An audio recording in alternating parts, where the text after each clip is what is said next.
Right on to the real, much love to these haters. It's time for the Lakers. It's time for the Lakers. Right on to the real, much love to these haters. It's time for the Lakers. It's time for the Lakers. Right on to the real, much love to these haters. It's time for the Lakers. It's time for the Lakers. What is happening, my YouTube family? Of course, it is your boy B New. I'm coming at you on this Tuesday. And first and foremost, as always, want to send out positive vibrations and blessings to anybody who could be listening.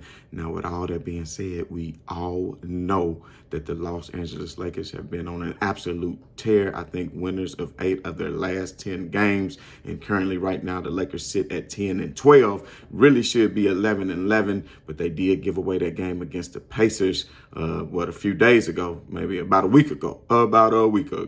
And that same Pacers team actually took it to Steph Curry and the Golden State Warriors on yesterday without the services of Miles Turner and Halliburton, and Golden State was at home. So everybody want to put the spotlight on the Lakers and what's wrong with the Lakers and pile on the Lakers because they worried about LeBron James and, everything else because, there's a lot of haters out there. There's haters of the Lakers, there's haters of LeBron James. But at the end of the day, I held fast through the beginning of the season, and I kept telling everybody, even with the 0-5 start, that things would turn themselves around, that the Lakers just needed to work out some kinks, and Darvin Ham has made good adjustments by putting Westbrook off the bench, which I think Westbrook could still start. I just say you stagger his minutes more, even though him and LeBron are starting to figure a lot of things out while they're on the floor with AD, because I'm telling you what, there's no way he could be worse than Pat Bev.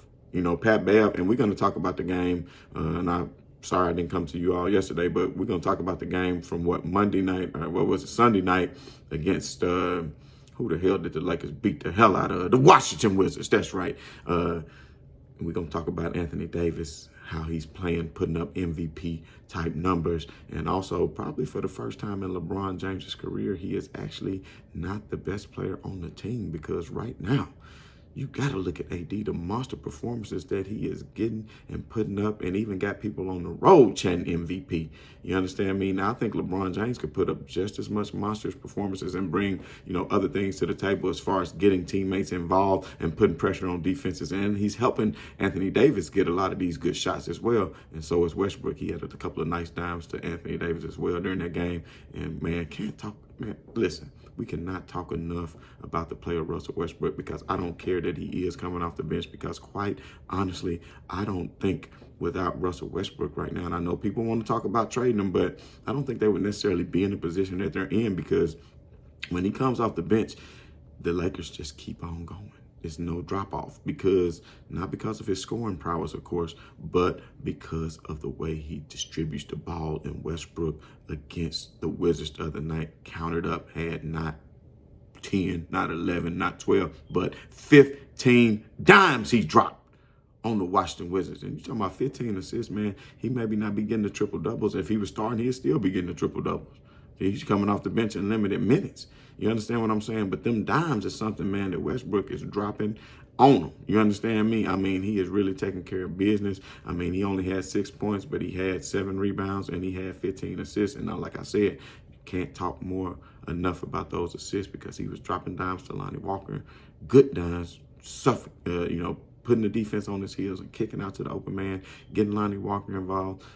Now, what I have been bragging on the Lakers the past few games about is them having 4 or 5 players in double digits. They've been having Lonnie Walker in double digits, LeBron, of course, and AD in double digits, of course, then Lonnie Walker and Austin Reeves being in double digits, and that time Westbrook. So 5 players has been in double digits for the Lakers, which is a recipe for success. But in this particular game, AD dropped that 55 on him, 55 and 17. So he crashing the boards as well. And right now he playing big like he's capable of, and his confidence is only growing because he said he putting in the work in the gym and starting to pay off. And like I said, that wrist injury that he alluded to when he talked about in the preseason and said that hampered him last season, and now his shot is going to be back falling. First few games, I didn't quite believe it, but it took him time to get into game shape and season shape and rhythm. And there it is. And LeBron James, his rhythm was disrupted because his little injuries that he had, and then being out with the groin injury, of course. The ankle they keep diving on, hurting even in the Wizards game. I think Kuzma dove for the ball while going out of bounds and hit LeBron ankle again. You could tell he was still in a lot of pain. Way AD is playing, I think LeBron James needs to rest right now. If he can get fully healthy, maybe closer after the Christmas break, after the All-Star break, if LeBron, depending on where the Lakers positioning is, and you can start get some rest for LeBron James, and then Anthony Davis keep playing like that. Over with, fam. It's over with. They getting put on notice. And, if you look at the standings right now, I said the Lakers 10-12, they should be 11-11.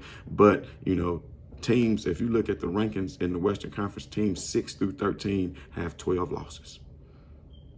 Just like the Lakers. 12 losses just like the Lakers. And if you look at it by math, the Lakers are only 5 games out of being the number 1 seed. If you just want to look at it like that, 5 games out from being number 1 with a hell of a lot of season left to be played. Now, as far as, the other, I think Memphis, Denver, who am I forgetting? I know Phoenix number 1, but those teams, Memphis, Denver, damn it. Somebody put in the comments. Those teams only, Sacramento, it's the Kings. 9 losses. They only had 9 losses, and that's only a couple of games. So really the Lakers are technically only 2 or 3 games away from being in the 3rd and 4th spot. They in a great position, fam, and they on the momentum, and they got Cleveland tonight. And I'm going to go ahead and tell you right now, I'm predicting another victory versus the Cleveland Cavaliers because LeBron James want to come and show up and show out, and that's what he plan on doing. And also, AD going to continue to play big. They got Jared Allen, who's going to be there to try to stop him. But the way AD is playing right now, I don't think that's going to happen. And I think he's going to play just as good as defense on I think he's going to use just enough good defense on Jared Allen to be able to be successful. But anyway, going back to what I was saying, the Lakers are continuing to do what they got to do to be successful game after game. Lonnie Walker is playing superb. As far as his offense, he's not playing that bad of defense. Austin Reeves is playing good. The Lakers are coming together as far as, their record-wise and going to continue to move up. LeBron James in that game also had 29 points, 8 rebounds, and 6 assists. He probably could have easily had the triple-dub. He was only 2 for 7 from 3 during that game, but he shot 47% for the game, 30% from 3, which is respectable. AD, though, 22 out of 30, 70%. Man, he is feeding himself. He's feasting. 30 shot attempts. That's what I want to see AD do. They said before in that game against the Pacers, he only had 2 shots in the 4th quarter.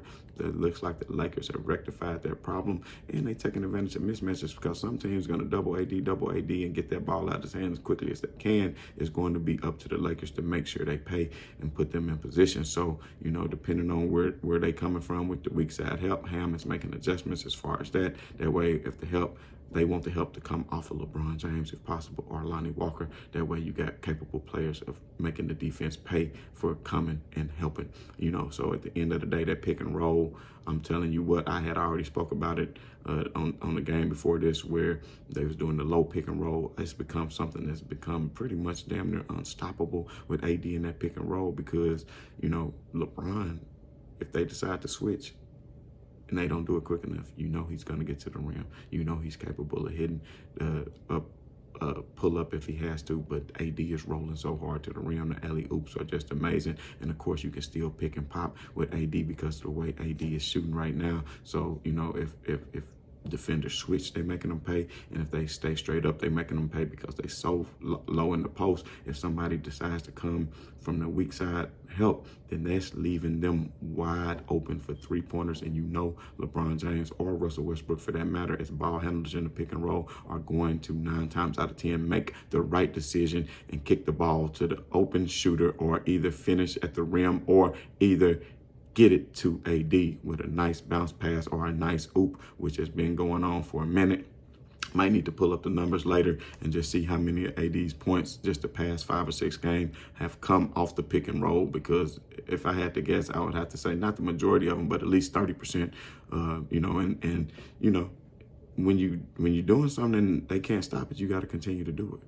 That's just is what it is. It's kind of like in the NFL too. Like back in the day when I used to play Madden and I couldn't be stopped, I had one play and I run it on you all game. You couldn't stop it.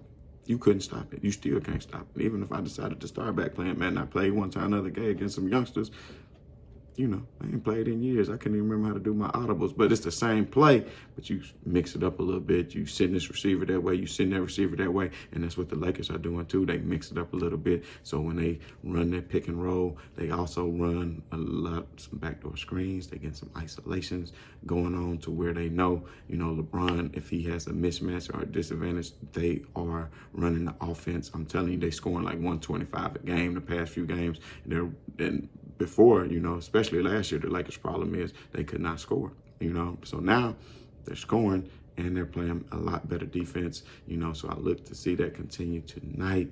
You know, the Lakers, I'm just telling y'all, I think they're going to go undefeated on this road trip. They're going to come back home with a big showdown against Boston, who was playing well, who was the #1 seed. And you know the Lakers and the Celtics rivalry is probably one of the best in all the sports, not just in the NBA. We know about, you know, all the battles that they had, not just in the 2000s with Kobe and Paul Pierce and company, but also with back in the day, Larry and Magic, you know, even dating back to the Jerry West days. So, you know, and Wilt and Bill Russell days. So, you know, it's a long-standing rivalry. We know they both had the most championships. That's going to be something we're going to be looking forward to talking about next week, especially if the Celtics continue to play as well as they're playing. They're shooting #1 from three-point range right now in all of the league. I think at 40-some% for their team.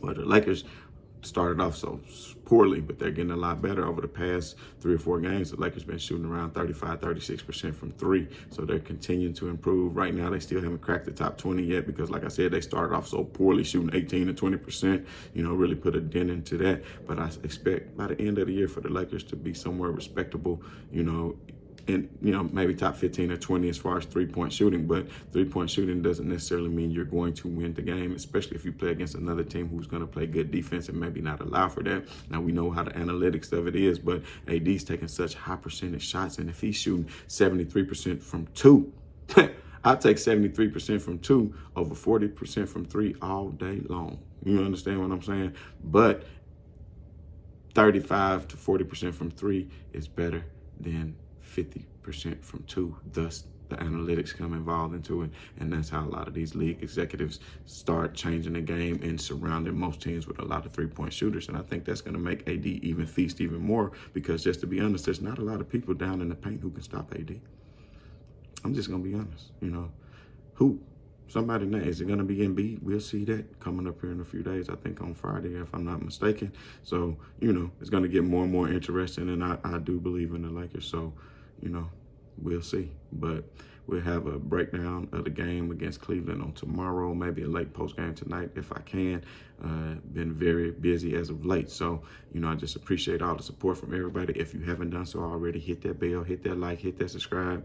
And sorry that my mind started wandering at some point. I was getting an incoming call, so I need to return this call real quick. But peace and much love to everybody. And as always, right on to the real, and much love to these haters. I'm out.